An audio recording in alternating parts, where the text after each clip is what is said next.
ओंकारं बिन्दुसंयुक्तम् नित्यं ध्यायन्ति योगिनः कामदं मोक्षदं चैव ओंकाराय नमो नमः।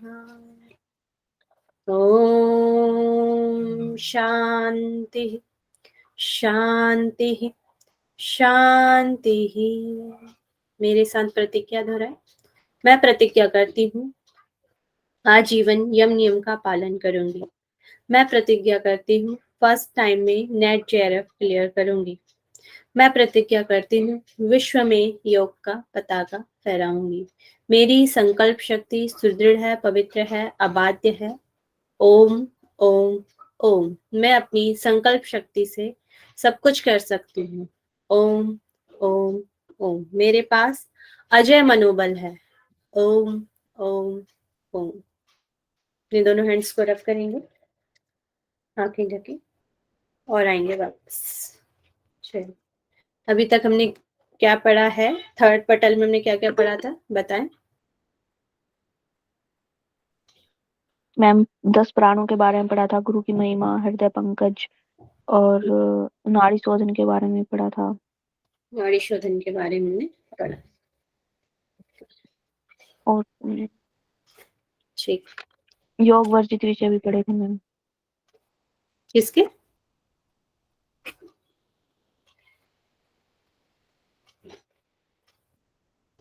चलिए, आज हम क्लास स्टार्ट करें। थोड़ा जल्दी जुड़ा करें सभी। मेरी स्क्रीन प्रेजेंट हो रही है? Yes ma'am.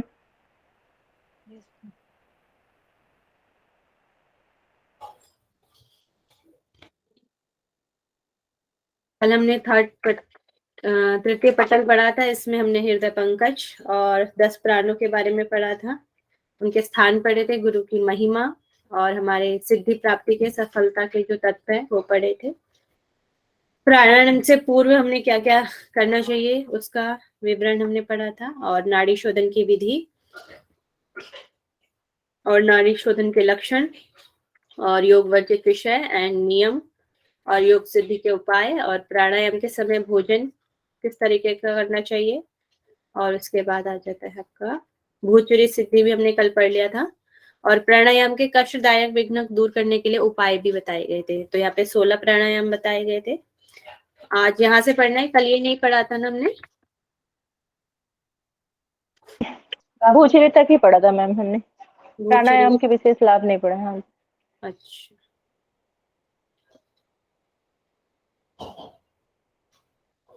पढ़ लिए थे प्राणायाम के तो शायद, क्योंकि कल नहीं मैम मैंने भूचरी ही पढ़ा था हमने। प्राणायाम ये एक कष्टदायक विघ्न दूर करने के लिए उपाय, इतना ही पढ़ा था। नेक्स्ट स्लाइड नहीं पढ़ा था हमने।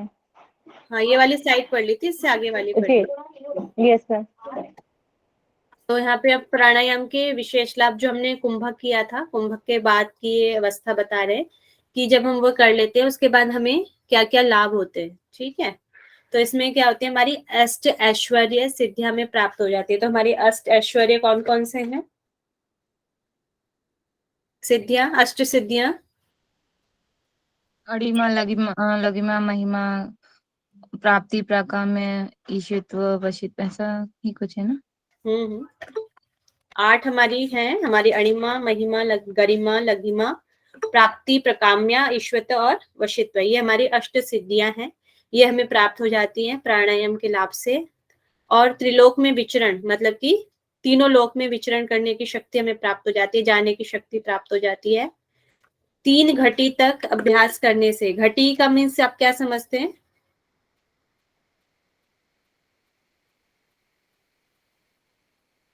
3 घटी एक दिन में मैम 5 घटी में 2 घंटे होते हैं। 1 घटी का बताएं मुझे, 1 घटी में कितना समय होता है? 24 मिनट में 24 मिनट। 24 मिनट की 1 घटी होती है। तो इस हिसाब से 3 घटी के 72 मिनट हो गए। 3 घटी के अभ्यास से सिद्ध होने पे सिद्धियां स्वयं ही वश में हो जाती है।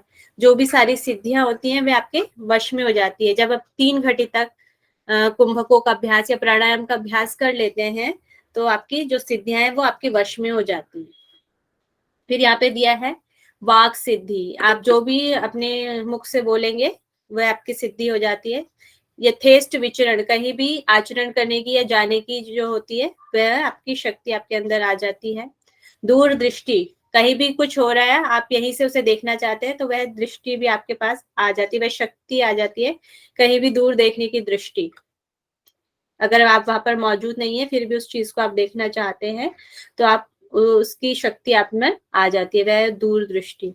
फिर दूर की ध्वनि को सुनना, कहीं की दूर की ध्वनि आप सुनना चाहते हैं वह भी आप सुन सकते हैं। और सूक्ष्म पदार्थों को देखने की क्षमता, सूक्ष्म, बहुत ही जो सूक्ष्म पदार्थ होते हैं उनको भी आप यहाँ पे देख सकते हैं। दूसरे के शरीर में प्रवेश करने की शक्ति, परकाया भी बोलते हैं इसे, तो उसमें आप दूसरे के शरीर में प्रवेश भी कर सकते हैं। और अपने मल और मूत्र के लेपन से स्वर्ण उत्पन्न करने, मतलब सोना उत्पन्न करने की शक्ति भी आ जाती है। तथा स्वयं को अदृश्य कर लेने की क्षमता तथा आकाश गमन की शक्ति, ये सभी सिद्धियां योगियों में आ जाती है। अपने आप को अदृश्य मतलब अपने गायब कर लेने की क्षमता, और आकाश गमन, आकाश में विचरण करने या आकाश में घूमने की जो शक्ति है वह भी सिद्धियों में आ जाती है। इस तरह की ये सिद्धियां बताई गई है, प्राणायाम के विशेष लाभ में बताई गई हैं कि ये शक्ति आपके पास आ जाती है जब आपका प्राणायाम सिद्ध हो जाता है। तो ये ओके है सभी को? Yes ma'am. मैम ये 8th वाला सा क्या मतलब है इसका? स्वर्ण उत्पन्न करना, सोना अपने मतलब जो मल मूत्र है, मतलब जो आपका वो होता है उसको उस लेपन करने से स्वर्ण उत्पन्न हो जाता है। इसको ज्यादा डिटेल में तो नहीं पता मुझे इसका।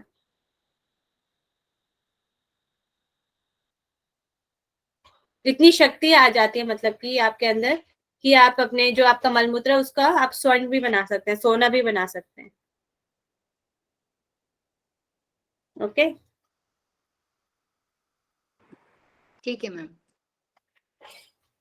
फिर हम पढ़ेंगे योग की 4 अवस्थाएं।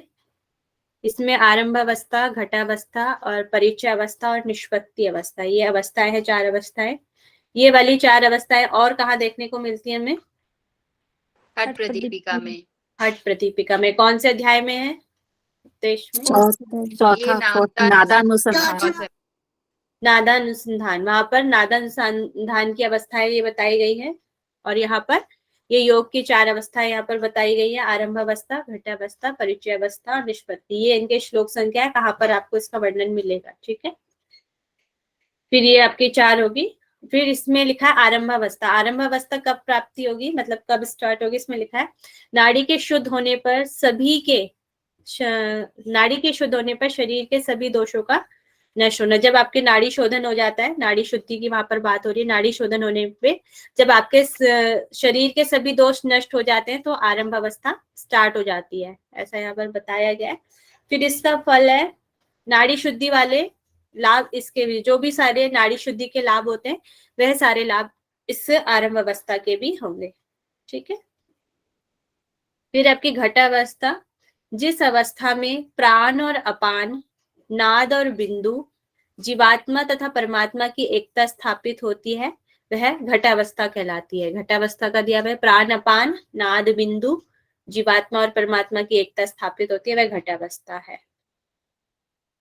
फिर नेक्स्ट है, इसमें इसका फल क्या है? संसार में सब सिद्ध कर सकता है। जो घटावस्था को प्राप्त कर लेता है उसमें संसार में सब सिद्ध कर सकता है। फिर 3rd नंबर पे परिचय अवस्था। इस अवस्था की प्राप्ति होती है जब प्राणायाम के अभ्यास से प्राण वायु ईड़ा और पिंगला को त्याग कर सुषुम्ना में स्थिर हो जाती है।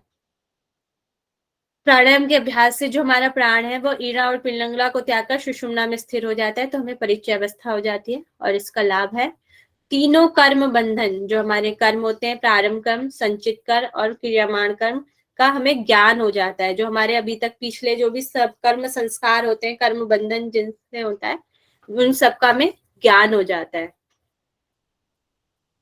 ठीक है, और फिर आपका निष्पत्ति अवस्था, इसमें 5 प्रकार की धारणाओं का अभ्यास करने से शयनशयनी अवस्था प्राप्त होती है। 5 धारणाओं का स्थान होता है, मूलाधार, लिंग, नाभि, हृदय और भूमध्य। प्रत्येक पर ध्यान का समय 5 घटी बताया गया है। 2 घंटे इसका अभ्यास करने के लिए कहा गया है। इसका थोड़ा सा हम आगे डिटेल में पढ़ेंगे। तो जब आपकी धारणाएं कर लेते हैं और धारणाओं पे आप विजय प्राप्त कर लेते हैं, तो उसके बाद निष्पत्ति अवस्था को आप प्राप्त कर लेते हैं। और इसका फल क्या होता है? अमृतत्व की प्राप्ति होती है। आप अमृतत्व को प्राप्त कर लेते हैं, जीवन मुक्त हो जाते हैं, समाधि की जो अवस्था है वह अवस्था हो जाती है और आपका मन शांत हो जाता है बिल्कुल। यह सब इसके लाभ है। तो ये हो गया आपकी 4 अवस्थाएं: आरंभ अवस्था, घट अवस्था, परिचय अवस्था और निष्पत्ति अवस्था। इनमें से किसी को कुछ पूछना है तो पूछ सकते हैं, या ओके है? Yes ma'am. ठीक।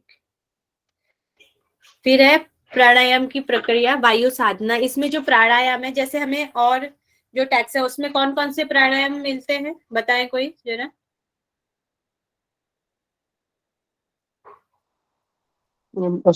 अष्ट कुंभक मिलते हैं और कुंभक। योग कौन कौन से योग कुंभक होते हैं? कुंभकों के नाम? सूर्य सूर्यवेदी, चित्कारी, शीतली, शीतकारी, भस्त्रिका, भ्रामरी, मूर्छा, प्लावनी। तो वहां पे और हमें केवल नाम, सभी टेक्स्ट में हमें नाम मिलता है। हट प्रतीका में भी 8 कुंभक मिलते हैं, हट गणेश संहिता में भी कुंभक मिलते हैं 8 प्रकार के। वहां पर उनके नाम दिए गए हैं, अष्ट कुंभकों के नाम दिए गए: सूर्यभेदी, उज्जाई, शीतली, शीतकारी, भस्त्रिका, भ्रामरी, मूर्छा, प्लावनी। इस तरीके से नाम दिए। मगर यहाँ पर जो है, यहाँ पर नाम नहीं दिए गए प्राणायाम के, केवल उनकी टेक्निक और उनके लाभ बताए गए। ठीक है, यहाँ पे नाम नहीं दिए गए। तो यहाँ पे फर्स्ट है, जिह्वा को तालु मूल में दृढ़ता से लगाकर प्राण वायु का पान करने से सभी रोग नष्ट हो जाते हैं। जो जिह्वा है, यहाँ पे जिह्वा को तालु मूल से लगाना है। जो हमारी ऊपर तालु है वहां पर लगाना है, तालु मूल में, जहाँ पे तालु खत्म होता है वहां पे लगाने के लिए बोल रहे हैं। और दृढ़ता से लगाकर प्राण वायु, प्राणों को मतलब कि हमने वायु को ग्रहण करना है, उससे क्या हो जाएंगे? सभी रोग हमारे नष्ट हो जाएंगे। फिर होठों को कोवे की चोंच के समान बनाकर शीतल वायु का पान करने से साधक मुक्ति का पात्र बन जाता है। मतलब कि शीतली प्राणायाम की तरह जो हम ले सकते हैं इसे, शीतली में हम अपने होठों को गोल बना लेते हैं, उसी तरह यहाँ पर बोला हुआ है, होठों को कोवे की चोंच के समान बनाकर और प्रतिदिन सरस वायु, इसी तरह सरस वायु का पान करने से श्रम जन्य दाहकता, दाहकता मतलब होती है जो गर्मी वगैरह होती है, वह दूर हो जाती है। जरा, बुढ़ापा और रोगों का नाश होता है, नाश हो जाएगा, यहाँ पे नष्ट हो जाते हैं हमारे। ठीक है, तो शीतली प्राणायाम से इसे ले सकते हैं, शीतल वायु को ग्रहण करना है। फिर नेक्स्ट है, जिह्वा को ऊपर की ओर करके चंद्रमा से स्रावित जल का पान करने से 1 मास में मृत्यु पर विजय हो जाती है। ये खेचरी मुद्रा की तरह थोड़ा बहुत मिलता है। जिह्वा को ऊपर की ओर करके चंद्रमा से स्रावित जल का पान करने से 1 मास में मृत्यु पर विजय प्राप्त हो जाती है। फिर नेक्स्ट है, क्षय रोगों को दूर करने के लिए दोनों समय, क्षय रोग मतलब क्या होता है आपको बताए कोई? ट्यूबरकुलोसिस। ट्यूबरकुलोसिस मतलब कि जो आपकी टीबी होती है उसके लिए बोला जाता है क्षय रोग। दोनों के दूर करने के लिए दोनों समय, प्रातः और साय, दोनों टाइम कुंडली के मुख पर ध्यान करते हुए, जहां हमारा कुंडली है, कुंडली का स्थान कहाँ पे बताए? यहाँ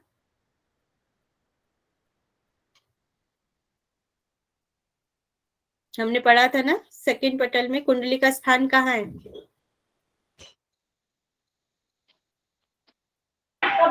मूल में मैम, मूलाधार में।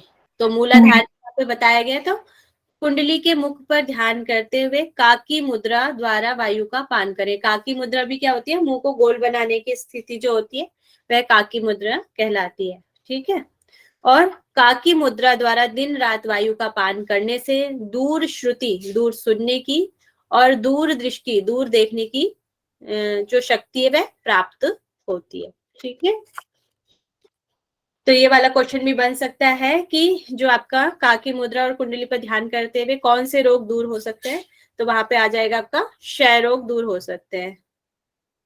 फिर है नेक्स्ट आपका, दांतों को दबाकर जिह्वा को ऊपर की ओर करके धीरे धीरे वायु पान करने से शीघ्र ही मृत्यु पर विजय प्राप्त होती है। तो इस तरीके से ले सकते हैं हम शीतकारी जो हमारा प्राणायाम होता है, दांतों और दांतों को ऊपर दबाकर या उस तरीके से हम ले सकते हैं। वायु का पान करने से शीघ्र ही मृत्यु पे हमें विजय प्राप्त हो जाएगी। इसमें से किसी को कुछ पूछना है तो पूछ सकते हैं। ओके है? मैम संख्या नहीं बताई गई है मैम इसकी प्राणायाम की ना। नहीं, संख्या नहीं है। संख्या कल बताई थी ना, वहां पे 16 प्राणायाम के लिए बताई थी, बस वहीं पे बताई थी। यहाँ पर संख्या नहीं कुंभकों की संख्या बताई गई है। अच्छा। कल क्लास में थे आप? नो मैम, कल मैं क्लास थोड़ा नहीं मिस कर दिया मैंने, सॉरी। तो आप वीडियो सुनिएगा, उसमें कुंभकों की संख्या बताई गई है, ठीक है? वैसे 20 बार एक टाइम में 20 बार और टोटल 80 बार बताई है एक दिन में। और कुछ पूछना है इसमें से? आगे बढ़े। मैम ये जो लास्ट वाला है, दांतों के द्वारा दांतों को दबाकर, मतलब दांत में जो दोनों अपर और लोअर दोनों को दबाकर फिर जीवा को ऊपर करके वायु दबाकर पान, मतलब कि यहाँ पर होगा तो कि इस दांतों को, शीतकारी जैसा।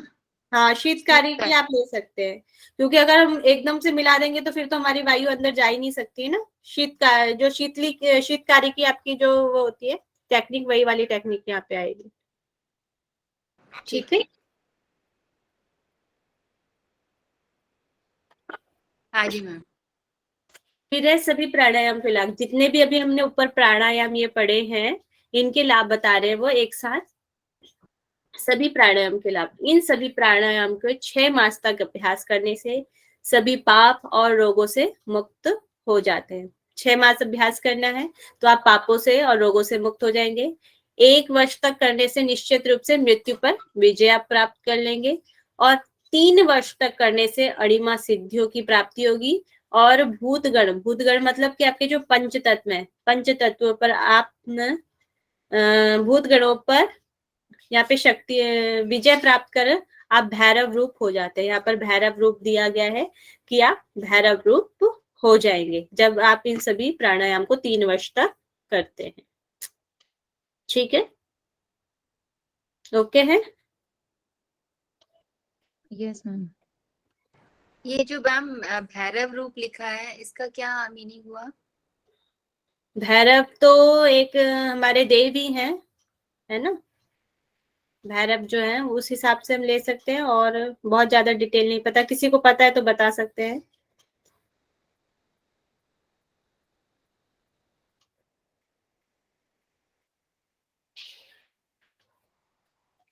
नहीं पता? आप तो इसको ऐसे ही याद कर लीजिए कि भैरव रूप हो जाता है, ठीक है? ठीक है मैम। नेक्स्ट है आपका प्रत्याहार। प्रत्याहार के लिए एक छोटा मतलब यहीं पे श्लोक दिया हुआ है बस। याम मात्रा, याम मतलब क्या होता है आपका? याम में कितना समय होता है? 3 घंटे। 3 घंटे होता है। तो यहाँ पर जब लिया, और प्रहर में भी कितने होते हैं? 3 3 घंटे ही होते हैं। हाँ, तो पहर और याम एक ही है। यहाँ पर याम दिया है और हिंदी टेक्स्ट में पहर दिया था, इसलिए मैंने फिर यहाँ पे याम भी ऐड कर दिया है। याम मात्रम यदा तो समर्थ्य, मतलब कि जब तक एक पहर याम पर्यंत वायु धारण करने की क्षमता हो जाए, तब निश्चय ही आश्चर्यकारी प्रत्याहार की स्थिति हो जाती है। प्रत्याहार के बारे में इतना ही बताया गया है। जब आप 3 घंटे तक या 1 याम तक या 1 पहर तक वायु धारण करने की क्षमता निश्चय ही हो जाए, मतलब कि जब आप धारण करने लग जाते हैं तो आपकी प्रत्याहार की स्थिति हो जाती है। तो आपका 1 पहर या याम या 3 घंटे या 180 मिनट ये आपकी हो गया। क्योंकि पेपर में कुछ भी आ सकता है, पहर भी आ सकता है, याम भी आ सकता है, 3 घंटे भी आ सकता है। तो ये आपको याद होने चाहिए, याम पहर, इस तरीके से आप लर्न कर लीजिएगा, ठीक है? ओके है? और घटी में मैम 24 मिनट? हाँ, एक एक घटी में 24 मिनट होते हैं। Okay ma'am. ठीक है, ओके है इतना? ये वायु धारण करना मैम, मतलब कि कुंभक करना? हाँ, कुंभक करने की क्षमता।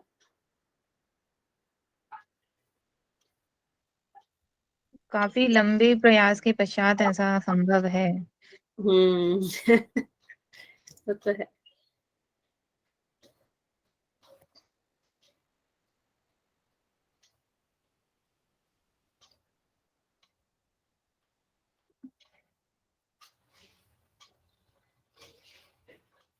चलिए नेक्स्ट हम धारणा में अभी निष्पत्ति अवस्था में पड़ी थी, और यहाँ पर भी हम देख लेते हैं।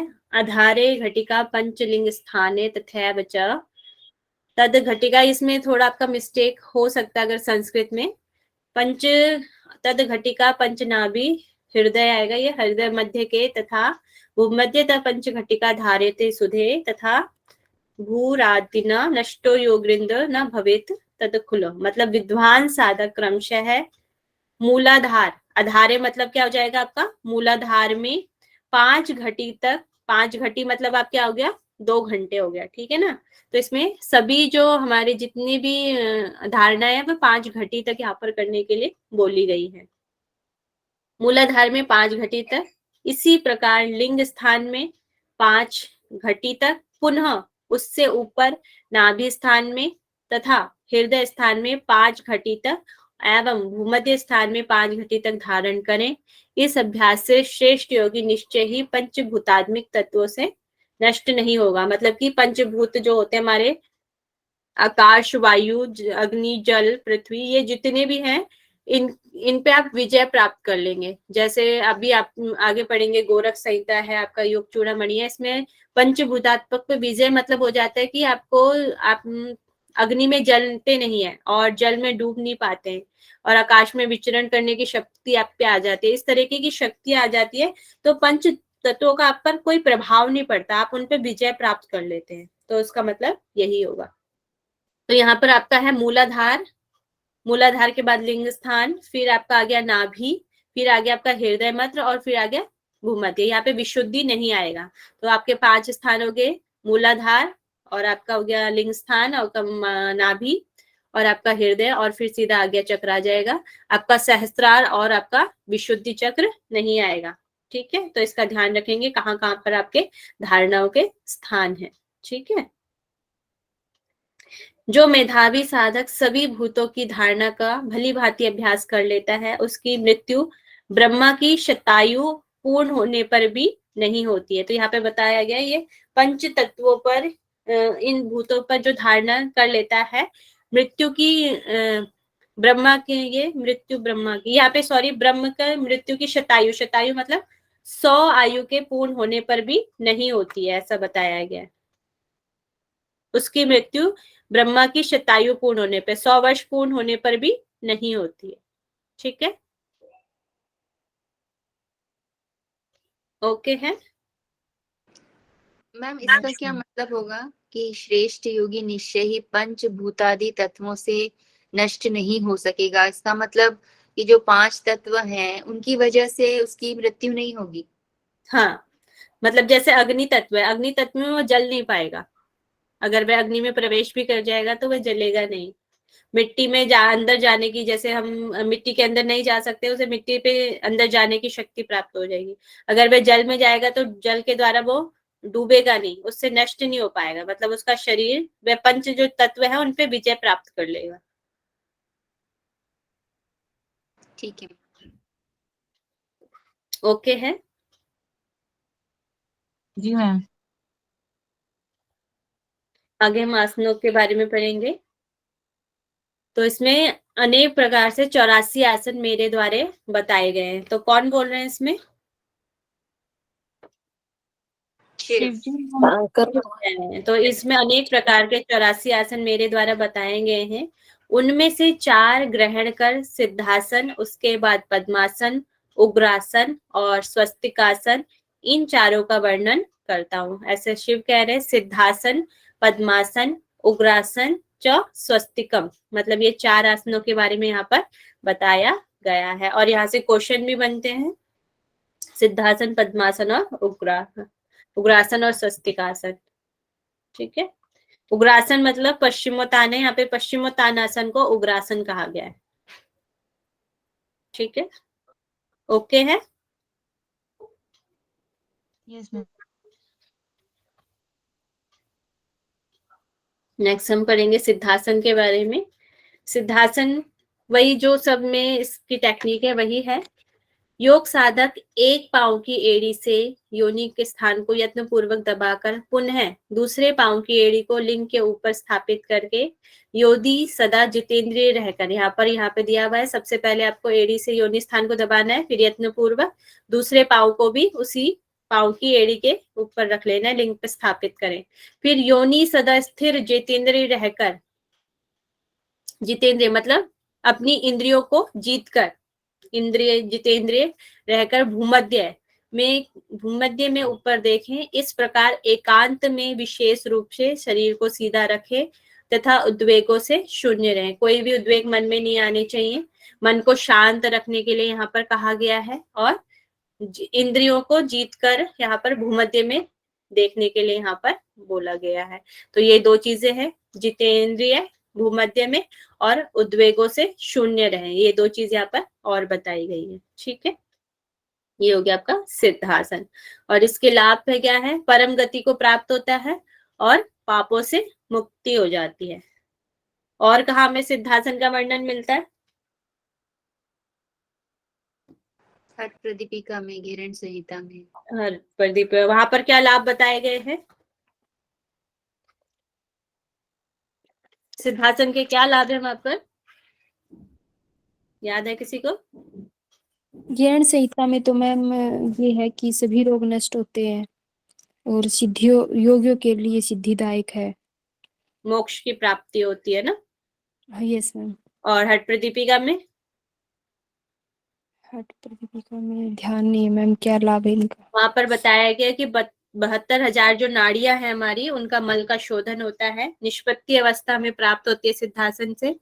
उन्मनी जो अवस्था है वो प्राप्त होती है और 3 बंध अपने आप ही लग जाते हैं। वहां पे सिद्धासन के 4 लाभ बताए गए, यहाँ पर 2 लाभ बताए। परम गति को प्राप्त होता है, मतलब मोक्ष को ही प्राप्त होता है, और पापों से मुक्ति होती है।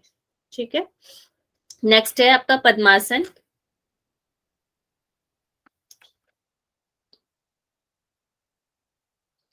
पद्मासन जो सभी में अवस्था है वही वाली यहाँ पे विधि है। प्रयत्न पूर्वक दोनों पांवों को पलटकर जंघा मूल के ऊपर लगाना चाहिए और दोनों जंघाओं के मध्य स्थान पर उसी प्रकार हाथों को पलटकर एक दूसरे के ऊपर रखकर नासिका के अग्रभाग पर दृष्टि स्थापित तथा ठुड्डी को छाती पर स्थापित कर मूल बंध द्वारा अंतस्थ वायु को धीरे धीरे ऊपर उठाना चाहिए। धीरे धीरे ऊपर उठाकर लिखा हुआ है यहाँ पर। तो मतलब कि यहाँ पर क्या बोला है, प्रयत्न पूर्वक दोनों पांवों को पलट कर, ये पलटने में जंघा मूल जहां पर आपकी थाइस शुरू होती है, जंघा शुरू होती है, वहां पे बोला गया है जंघा मूल के ऊपर लगाना चाहिए। दोनों जंघाओं के मध्य स्थान पर उसी प्रकार हाथों को पलटकर एक दूसरे के ऊपर रखें। यहाँ पर अंजलि मुद्रा की बात की गई है, एक हाथ के ऊपर दूसरे हाथ को रखना चाहिए। यहाँ पर ज्ञान मुद्रा है, आप दूसरे देखेंगे आपको यहाँ पर अंजलि मुद्रा के बारे में बताया गया। एक हाथ के ऊपर दूसरा हाथ पलटकर रखने के लिए बोला गया है। और जो दृष्टि है वह नासाग्र के अग्रभाग को देखने के लिए बोला गया है। नासाग्र के अग्रभाग पर आपको दृष्टि स्थापित करनी है। ठुड्डी को छाती पर स्थापित करें, मतलब कि जालंधर बंद लगाना है। जालंधर बंद लगाकर फिर मूल बंद लगाना है और फिर अंतस्थ वायु को धीरे धीरे ऊपर उठाने के लिए बोला गया। जो अंदर की आई है, मतलब कि अपान और प्राण को, जो हमारी अपान वायु को, उसको धीरे धीरे ऊपर उठाने के लिए बोला गया है। तो इसमें सबसे पहले इसके लाभ क्या है, सभी व्याधियों को नष्ट करने वाला है और योगी मुक्त हो जाता है। इसके 2 लाभ बताए गए, सभी व्याधियों को नष्ट करने वाला है और योगी मुक्त हो जाता है। ज्यादातर इसका लाभ सभी में समस्त रोगों को दूर करने वाला दिया रहता है पद्मासन। सभी प्रकार के हमारे जो रोग हैं वह नष्ट हो जाते हैं। ठीक है, ओके, इतना सभी को। मैम मतलब इस आसन में मतलब बंद भी लगाए गए ना, जालंधर और मूल बंद, हाँ, मतलब पूरी तरह से। बंद भी लगा। बाकी टेक्स्ट में, जी मैम, बाकी टेक्स्ट में सिर्फ पद्मासन नॉर्मली बताया है, इसमें बंद के साथ बताया गया है 3 चीजें और मुद्रा भी अलग है। कि नासिकाग्र है, मतलब कि आपके नासिका के अग्रभाग पर है। ठीक है, और आपके जालंधर बंद हो गया और मूल बंद हो गया। क्योंकि और ज्यादा अंजलि मुद्रा। दृष्टि भी पूछी जाती है, आपके जो एग्जाम है उसमें दृष्टि भी पूछी जा सकती है। सिद्धासन में भूमध्य दृष्टि है आपकी, और आपकी सिर पद्मासन में नासिकाग्र है। और मैम योगी मुक्त हो जाता है मतलब? मोक्ष की प्राप्ति हो जाती है, वही इससे मुक्त होगा। ओके ठीक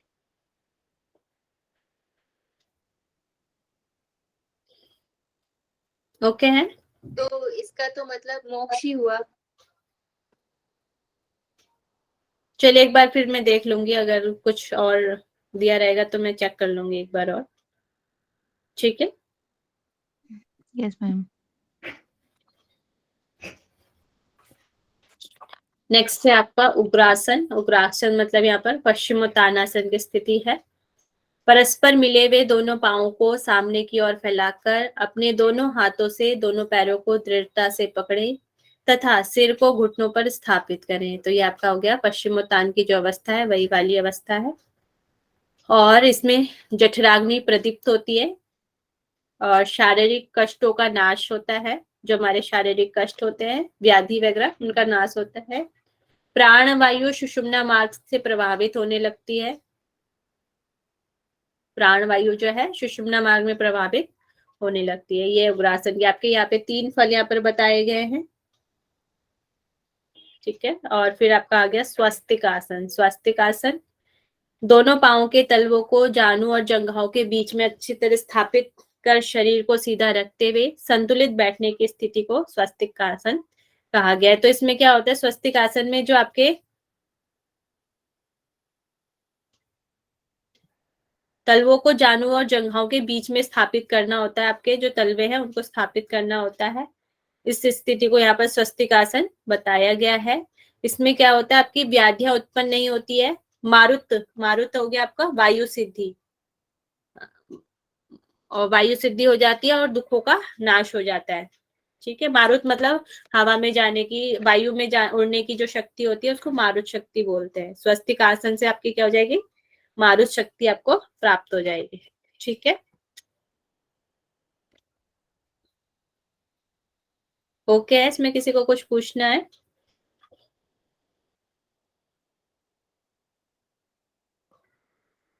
ठीक है मैम। चलिए अब क्वेश्चन देख लेते हैं, इससे क्वेश्चन कैसे आए हुए हैं। शिव संहिता के अनुसार कौन सी व्याधि सभी प्रकार को नाश करने में सक्षम है? सिद्धासन, पद्मासन, पश्चिमोत्तानासन या स्वास्तिकासन? डी स्वस्तिक मैम। बी है पद्मासन। इस तरीके से आपसे क्वेश्चन पूछे जा पद्मासन। सकते हैं। और ऐसा भी आ सकता है कि जैसे शिव संहिता के अनुसार मरुत सिद्धि किस आसन से हो जाती है, इस तरीके से आ सकता है आपके लिए आपका क्वेश्चन। और जो मेन जो अलग चीजें हैं उनसे ज्यादा पूछा जाता है ना, ये भी आ सकता है आपसे। और जठराग्नि प्रदीप्त किससे हो जाती है, प्राण वायु सुषुम्ना मार्ग से कैसे प्रभावित होने लगती है, इस तरीके से क्वेश्चन आपके बन सकते हैं। नेक्स्ट क्वेश्चन, निम्नलिखित में से किन आसनों का शिव संहिता में उल्लेख नहीं किया गया है? सिद्धासन, उग्रासन, भद्रासन या मुक्तासन? सी। भद्रासन। भद्रासन।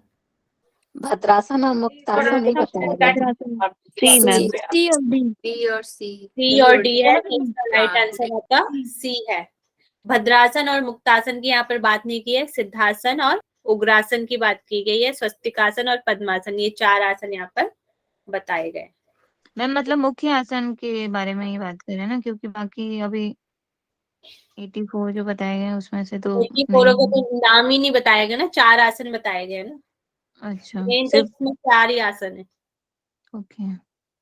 बताए। तो आपके जैसे हट प्रतिक्रिया में भी 84 आसन बताए हैं, उसमें से आपके श्रेष्ठ कितने, 4 ही है, 15 है ना, 15 आसन श्रेष्ठ है ना, तो उसमें 15 का ही वर्णन किया जाता है, ठीक है। उसी तरह इसमें यहाँ पे 4 ही आसन बताए गए जिनके बारे में उल्लेख भी किया गया है। ठीक है मैम ठीक।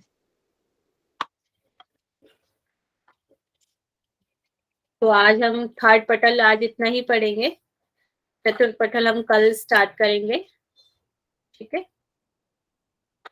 क्वेश्चन आंसरिंग में करूंगी आज। मैम पहले फर्स्ट स्लाइड और सेकंड स्लाइड दिखा दीजिए, 2-2 मिनट के दो।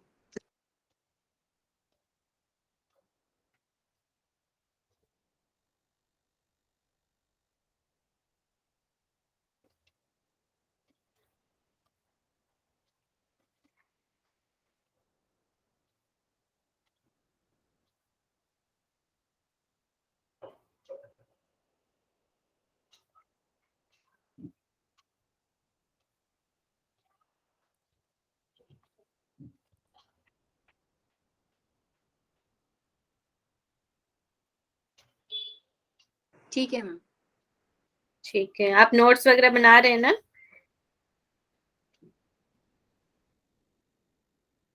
जी मैम। Yes ma'am.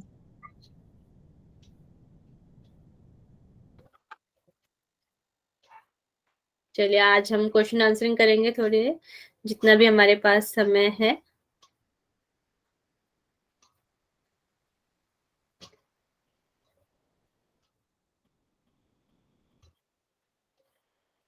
चलिए मुझे बताएंगे इसमें टोटल कितने पटल हैं? 5 पटल। पहले मैसेज करेंगे सभी, उसके बाद हम बात करें।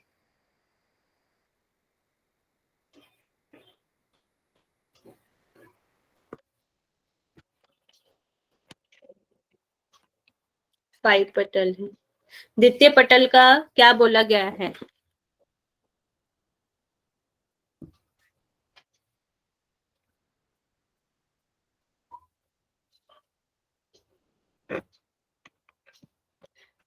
तत्व ज्ञान, वेरी गुड।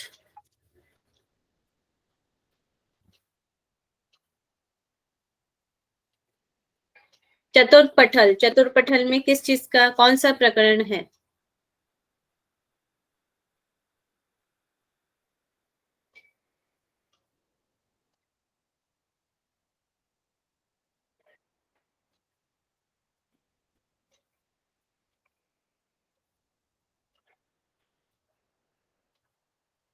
मुद्राओं का है।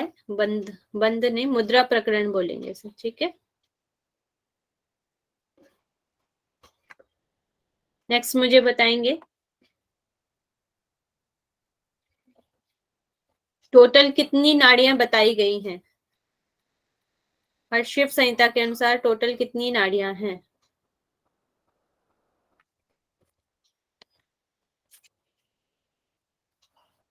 3.5 लाख। उनमें से मुख्य नाड़ियां कितनी हैं? सभी का आंसर आ रहा है। अरुणा जी का, पूजा जी का, महेश जी का, शरद जी का, चिंकी जी का, प्रियंका जी का, वेरी गुड। मुख्य नाड़ियां 14 + 1। रश्मि जी, अरुणा जी, पूजा जी, शुभ्रा पटेल जी, ठीक है। चित्रा नाड़ी। अब मुझे बताएंगे चित्रा नाड़ी कहाँ पर स्थित है? चित्रा नाड़ी का स्थान कहाँ पर है?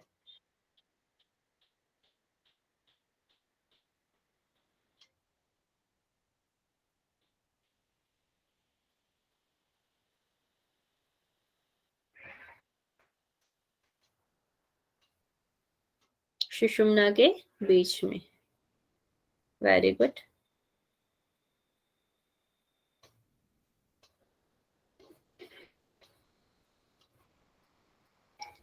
वाग देवी किसका नाम है? मैम सुषुम्ना के बीच में चित्र है, तीनों नाड़ियों के मध्य में। तीनों नाड़ियों के मध्य है, फिर उसके बाद तीनों नाड़ियों के मध्य में भी सुषुम्ना के मध्य में है। जी मैम।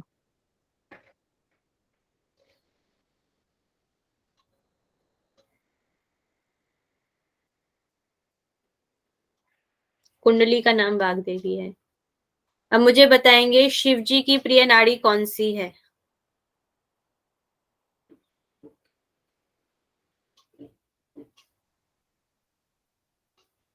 चित्रा नाड़ी है।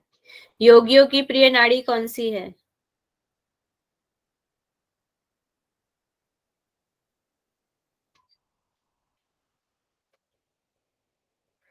सभी के आंसर आ रहे हैं। सुषुम्ना, प्रियंका जी और पूजा जी और सनातनी जी, अर्षद जी, रश्मि जी, वेरी गुड, सभी सही आंसर कर रहे हैं।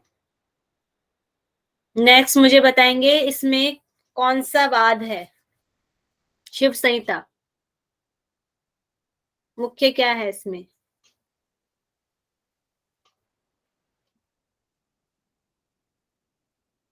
अद्वैतवाद। अद्वैत मीन्स क्या होता है?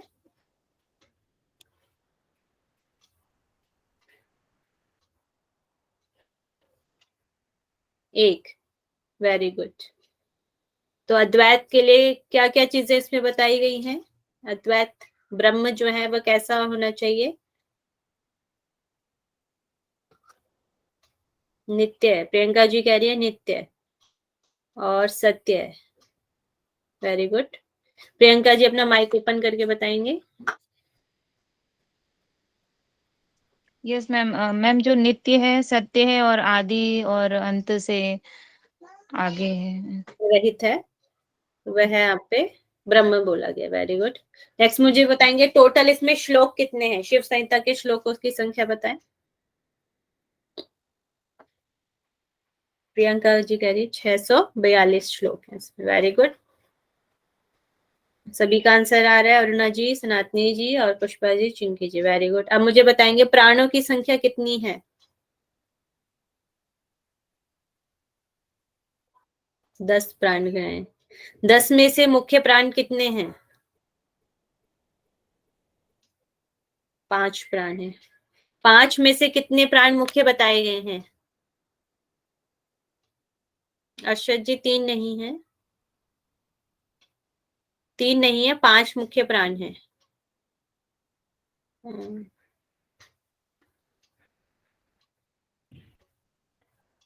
दो प्राणों के यहाँ पे श्रेष्ठ बताए गए, प्राण और अपान बताए गए। अब मुझे बताएंगे नाड़ी। नाड़ी हो गया आपका नाड़ी शोधन। नाड़ी शोधन एक दिन में कितनी बार करना चाहिए। 80 बार करना चाहिए, ठीक है। और एक समय में हो जाएगा 20 बार। Very good. नेक्स्ट मुझे बताएंगे धारणाएं। धारणाएं कौन कौन सी हैं, धारणाएं कितनी है पहले तो ये बता देंगे। 5 धारणाएं हैं आपकी। स्थान बताएंगे, धारणाओं के स्थान। जो सबसे पहले टाइप करेगा वो माइक ओपन करके बोलेंगे 5 धारणाओं के स्थान।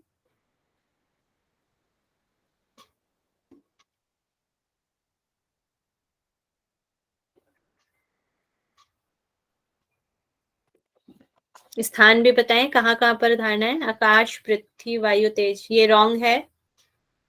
आपके शरीर में स्थान कहाँ पर है वो बताएं।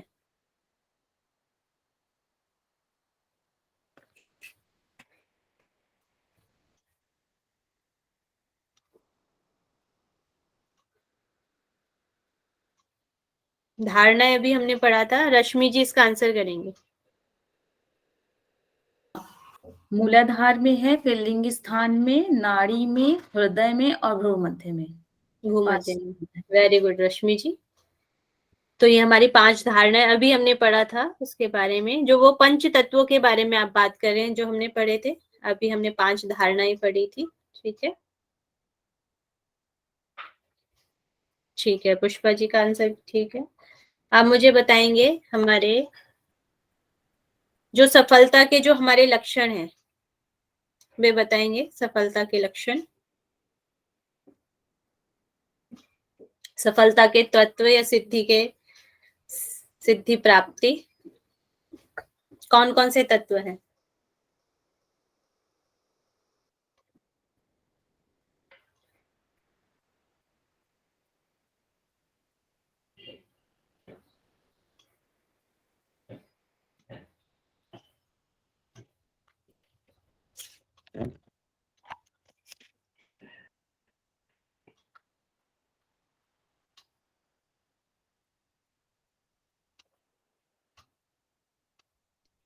मैम आप लाभ पूछ रहे हैं क्या प्राणायाम के। मैंने पूछा सफलता के तत्व। कल हमने सफलता के तत्व पढ़े थे ना। अच्छा कल का है ये। कल या परसों में पढ़ा था हमने सफलता के तत्व। मैम ये जो आपने कल या परसों पढ़ाया उसके उसमें उस पीडीएफ में है वो सब। पीडीएफ में सेकंड पटल तक आपको पीडीएफ दिया गया है, उसमें होगा तो। सफलता के तत्व आपका तृतीय पटल में है ना। नहीं पता, कल पढ़ा था ना हमने। दृढ़ विश्वास, श्रद्धा, गुरु पूजन। अर्षद जी का आंसर आया। अर्षद जी माइक ओपन करके बताएंगे सभी को।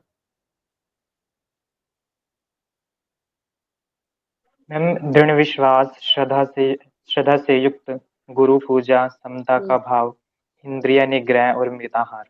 मिताहार, ये आपके 6 तत्व थे, ठीक है। इनको मैंने कल भी बोला था अच्छे से लर्न कर लेना, ओके। अब मुझे बताएंगे योग वर्जित विषय कौन कौन से थे?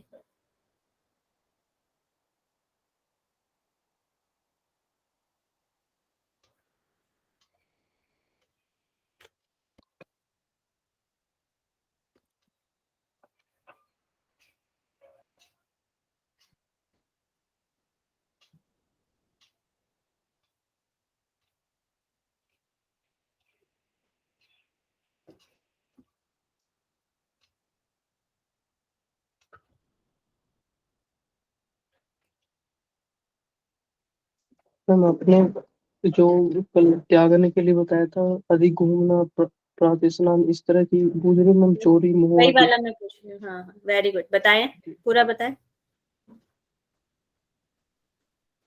मैम अधिक घूमना, प्रातः चोरी मोह, असत्य और अधिक कटुवचन, वार्तालाप, अधिक अस्त्य, वार्तालाप, कटुवचन, अनार्ज, कटुता से बताए थे गुरु आप। शब्द की अवहेलना, झूठ नहीं बोलना। झूठ नहीं बोलना, ये सारी चीजें क्या आ जाती है आपकी? इनको आप अच्छे से लर्न कर लीजिएगा, ठीक है ना।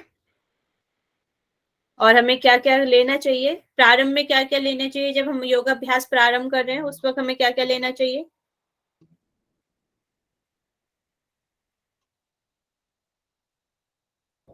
दो चीजें बताई गई थी, कौन सी दो चीजें थी? मैम दूध, घी। दूध और घी लेने के लिए बोला गया जब आप शुरू कर रहे हैं, ठीक है। अर्षद जी कह रहे हैं मिल्क और घी, वेरी गुड।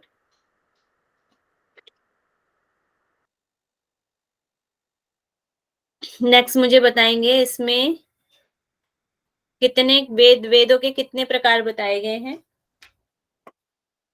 वेद के कितने प्रकार बताए हैं? 2 प्रकार, कौन कौन से?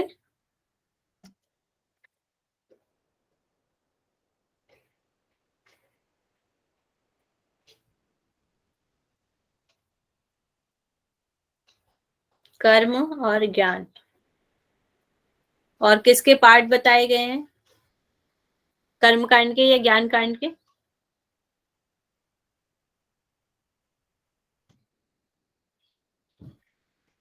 कर्म कांड के। कौन कौन से 2 पार्ट बताए गए हैं?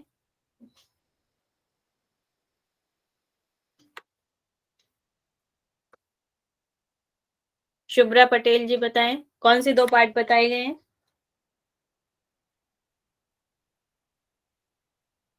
अर्षद जी कह रहे हैं निषिद्ध और विधि। अब मुझे बताएंगे विधि के कौन से कितने प्रकार हैं?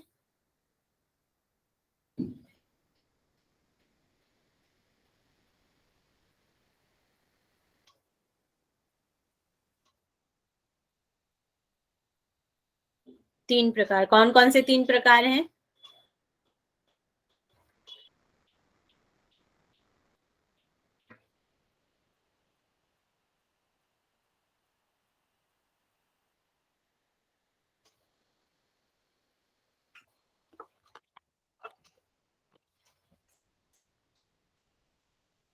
महेश जी आंसर करें इसका।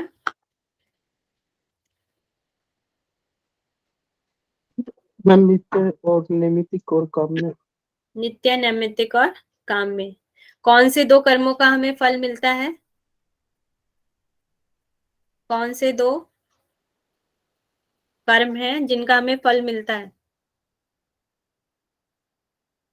नैमित्तिक। लास्ट के दो मैम, नैमित्तिक और काम्य। नैमित्तिक और काम्य। और जिसको ना करने से पाप लगता है वह कौन सा कर्म है? नित्य मैम। नित्य।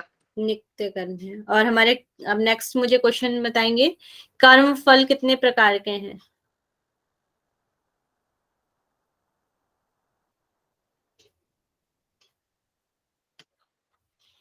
2 प्रकार के, कौन कौन से?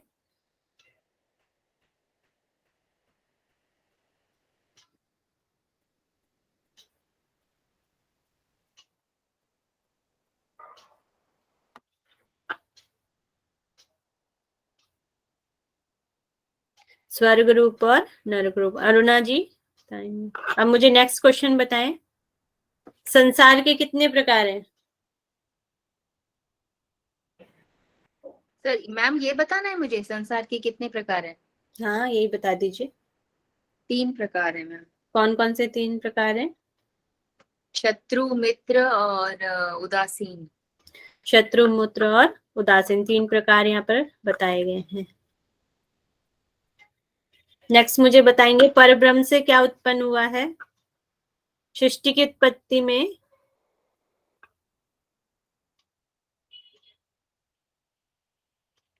सृष्टि की उत्पत्ति का क्या क्रम बताया गया है यहाँ पर? कोई भी माइक ओपन करके बताएं।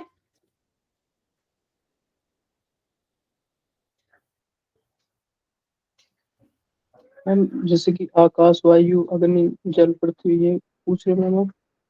तो सबसे पहले क्या हुआ ये मैं पूछ रही हूँ, कैसे उत्पत्ति हुई? आकाश, आकाश में। आकाश। सब उससे पहले क्या हुआ? आकाश उससे पहले माया। ब्रह्म और माया के संयोग से मैम। ब्रह्म और माया के ब्रह्म और- संयोग से हुआ। Very good. मैम ब्रह्म और माया है या अविद्या है? एक ही चीज है एक ही अविद्या और चीज है, अविद्या और आपका माया एक ही चीज है।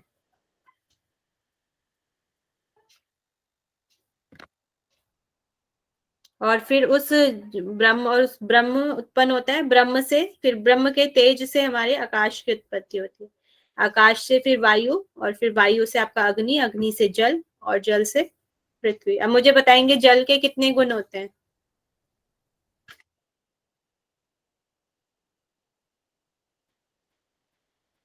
जल के कितने गुण होते हैं? 4। कौन कौन से 4 गुण होते हैं?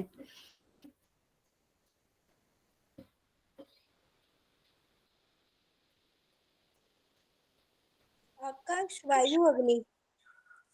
रॉन्ग है, ये तो तत्वों के नाम है, मैंने गुण पूछा है। शब्द, स्पर्श, रूप, रस में।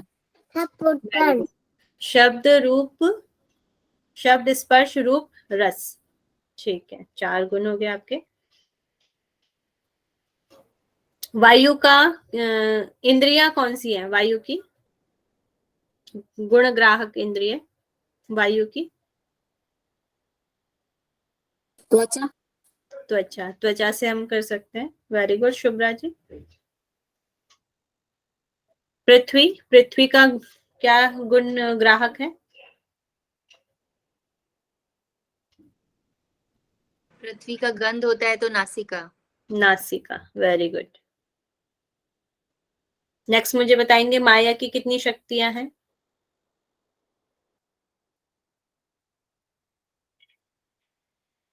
2 में। 2। कौन कौन सी 2 हैं? आवरण और विक्षेप। आवरण और विक्षेप है आपकी माया की शक्तियां।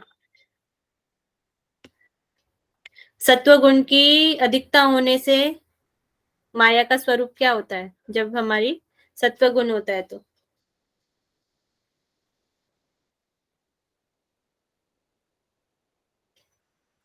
जब अविद्या या माया सत्व गुण की अधिकता युक्त होती है तो माया का स्वरूप क्या होता है?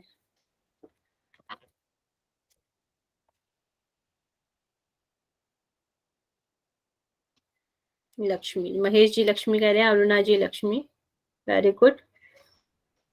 तमस, तमोगुण की अधिकता होने पर युक्त होने पर जो देव हैं वह कौन से देव होते हैं? आच्छादित युक्त होते हैं। कौन से देव होते हैं? ईश्वर बोला गया यहाँ पर। ठीक है, शिव है और ईश्वर, यहाँ पर ईश्वर बोला गया है।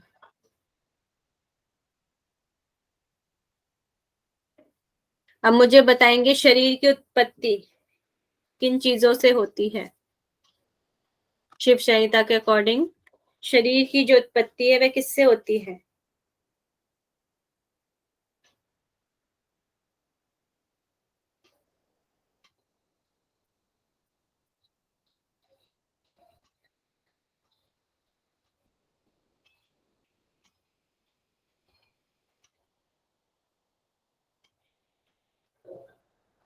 नहीं पता। अन्नकोश से। अरुणा जी कह रही है अन्नकोश। और क्या चीजें हैं उसके साथ? पिता के अन्नकोश से। ठीक है,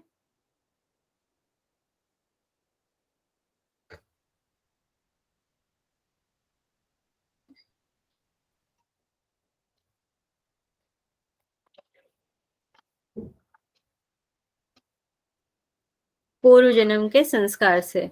वेरी गुड अर्षद जी। अब मुझे बताएंगे हमारे इस देह में क्या क्या चीजें बताई गई हैं शिव संहिता में। शरीर के अंदर क्या क्या है?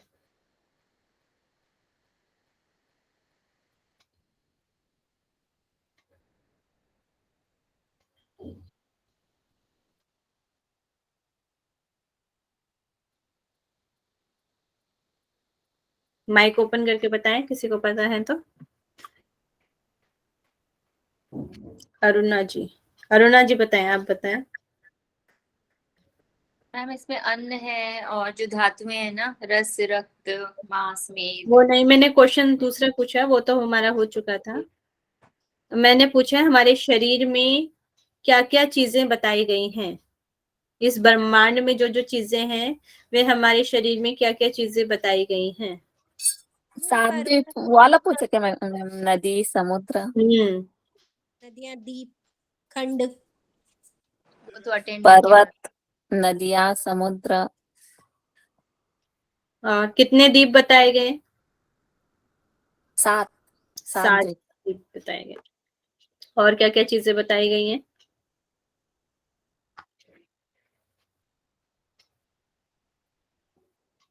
मेरू शिखर कितने कलाओं वाला बताया गया है? मेरू शिखर कितनी कलाओं वाला बताया गया है जहां से अमृत टपकता है? अरुणा मौर्य जी कह रहे हैं 16 कलाओं से युक्त है सर, 16 है। ईड़ा का क्या नाम दिया गया है? ईड़ा को क्या बोला गया है? कैसी धारा है ईड़ा की?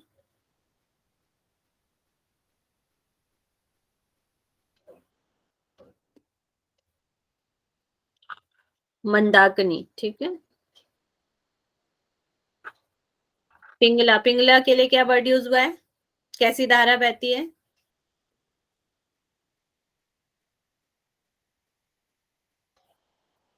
दूध वाले, दुग्ध अमृत। Very good. प्रियंका जी।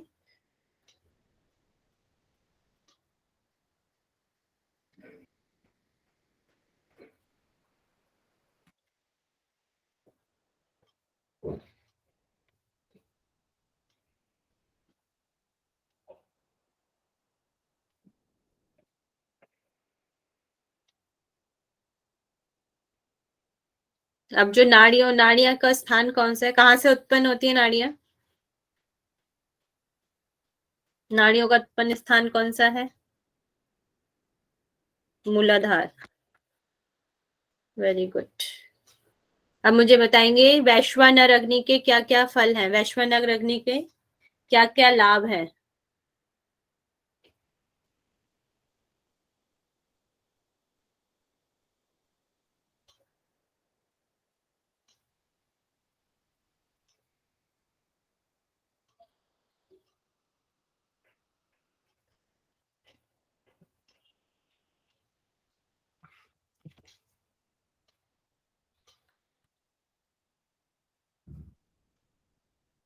इस प्रियंका जी, आप माइक ओपन करके बताएं।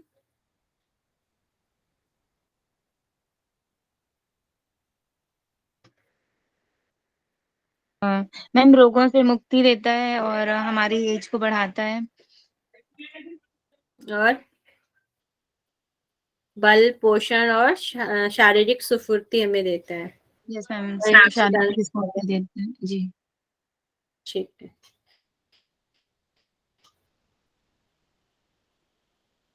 संसार सागर को पार करने के लिए किस तरीके के कर्म बताए गए हैं?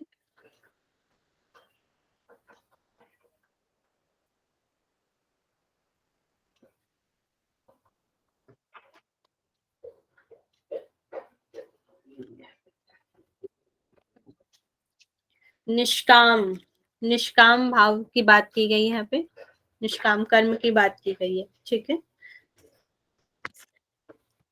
ठीक है, चलिए ओके, यहीं पे हम अपनी क्वेश्चन आंसर ओवर करते हैं और आज की क्लास, चलिए सभी अपना कमर गर्दन सीधा कर लेंगे, लंबा गहरा श्वास भरें।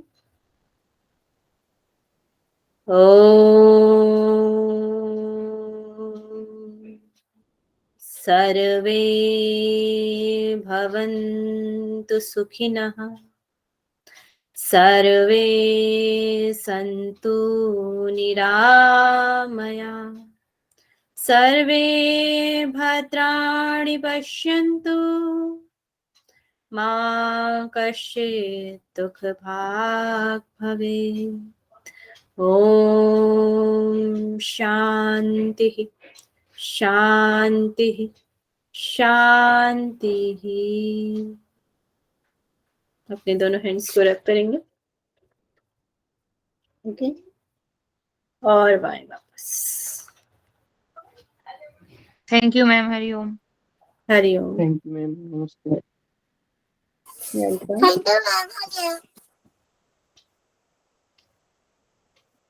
मैम